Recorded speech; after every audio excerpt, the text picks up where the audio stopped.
Hi guys, வணக்கம். நான் உங்கள் தினேஷ், கிரிக்கெட் கலாட்டா ஃப்ரம் சென்னை 85. ஸோ ஒரு இன்ஸ்பைரிங்கான ஒரு ஸ்டோரி வந்து உங்கள்கிட்ட ஷேர் பண்ணலாம்னு சொல்லிட்டு தான் இந்த வீடியோ பதிவு. ஸோ ஒன்றும் இல்லை. ஸோ லாஸ்ட் வீக் வந்து நாங்கள் மேட்ச் விளையாடி முடிச்சுட்டு நாங்கள் வீட்டுக்கு போகும்போது பார்த்தீங்கன்னா கிரவுண்டு சைடில் வந்து பசங்க வந்து கபடி மேட்ச் விளையாடிட்டு இருந்தாங்க. ஸோ அதை பார்க்கலாம் சொல்லிட்டு போனோம். ஸோ கிட்ட போகும்போது தான் தெரிஞ்சுது அது வந்து ஒரு கபடி டோர்னமெண்ட்டு. எல்லாமே சின்ன பசங்க தான். ஸோ அது யார் ஆர்கனைஸ் பண்ணுறான்னு கேட்கும்போது நம்ம ஏரியாவிலேருந்து ஒரு பையனை வந்து ஆர்கனைஸ் பண்ணியிருந்தான். ஜஸ்ட்டு 15 வயசு பையன் தான், 10th ஸ்டாண்டர்ட் படிக்கிறாங்க. இன்னும் அண்டர் 15க்கான ஒரு கபடி டோர்னமெண்ட்டாக தான் வந்து ஆர்கனைஸ் பண்ணியிருந்தாங்க.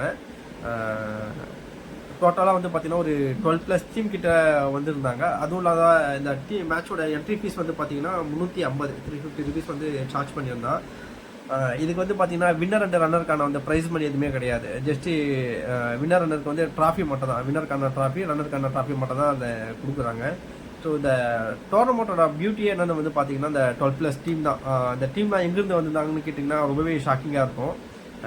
ஒரு 4 to 5 டீம் வந்து பார்த்தீங்கன்னா இந்த சோழிங்கநல்லூர், நார்த் மெட்ராஸு, அப்புறம் வந்து பார்த்தீங்கன்னா பெரும்பாக்கம். ஸோ இந்த மாதிரி ஏரியாவில் வந்து பசங்க வந்திருந்தாங்க. ஆக்சுவலாக வந்து பார்த்தீங்கன்னா இதுவே வந்து நாங்கள் அடையாருக்கு வந்து ஒரு டிஸ்டன்ஸ் கொஞ்சம் அதிகமாக இருக்குது தான் சொல்லுவோம். பட் பேலன்ஸ் இருக்கிற டீம்லாம் வந்து கேட்டிங்கன்னா ரொம்பவே சர்ப்ரைசிங்காக இருந்தது. கடலூர், கல்பாக்கம், அப்புறம் வந்து பார்த்திங்கன்னா பழவேற்காடு, அது இல்லாமல் ஆந்திரா. ஸோ இன்னும் அவுட்டர் சைட்லேருந்து பசங்களாம் வந்திருந்தாங்க. ஸோ ரொம்பவே ஷாக்கிங்காக இருந்தது. ஜஸ்ட்டு 350 ரூபா தான் என்ட்ரி ஃபீஸ் இருக்குது.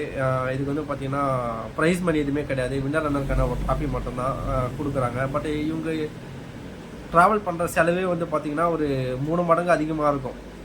ஸோ அது எல்லாமே செலவு பண்ணி உங்களுக்கு தூரம் வந்து கபடி ப்ளே பண்ணுறாங்க. ஸோ இவங்களோட லவ் ஆஃப் கபடி வந்து ரொம்பவே டிஃப்ரெண்ட்டாக இருந்தது. கபடி மேலே இந்த சின்ன பசங்க வச்சுருக்க லவ்வை பற்றி சொல்கிறதுக்கான வார்த்தைகள் கிடையாது. கண்டிப்பாக மெய்சில் இருக்க வச்சுருக்காங்கன்னு தான் நம்ம சொல்லணும். ஸோ ரொம்பவே இன்ஸ்பைரிங்காக இருந்தது. ஸோ ஒரு 3 to 4 மேட்ச் வந்து வீடியோ எடுத்திருக்கேன். கண்டிப்பாக நம்ம சேனல் அப்லோட் பண்ணுவேன். ஸோ ஷார்ட்ஸ் அண்ட் ரீல்ஸும் போடுவேன். கண்டிப்பாக நீங்கள் சப்போர்ட் பண்ணுங்கள். என்னடா கிரிக்கெட் சேனலில் இதில் வந்து கபடி போடுறேன்னு நினைக்காதீங்க. கண்டிப்பாக உங்களோட சப்போர்ட் வந்து இந்த யங்ஸ்டர்ஸ்க்கு தேவை. நம்ம பண்ணுற மோட்டிவேட்டில் தான் இந்த பசங்க வந்து இன்னமும் வளருவாங்க. கிரிக்கெட்டுக்கு நம்ம எப்படி சப்போர்ட் பண்ணுறோமோ அதே போல் எல்லா ஸ்போர்ட்ஸுக்கும் நம்ம சப்போர்ட் பண்ணணும். ஸோ அதுக்கு கண்டிப்பாக வந்து உங்களோட ஆதரவு தேவை. தேங்க்யூ ஃபார் வாட்சிங் திஸ் வீடியோ. ஸோ மறக்காமல் நம்ம சேனலை சப்ஸ்கிரைப் பண்ணுங்கள். ஸோ நீங்கள் இல்லாமல் நம்மளால் எதுவுமே பண்ண முடியாது. மறக்காமல் சப்ஸ்கிரைப் பண்ணுங்கள்.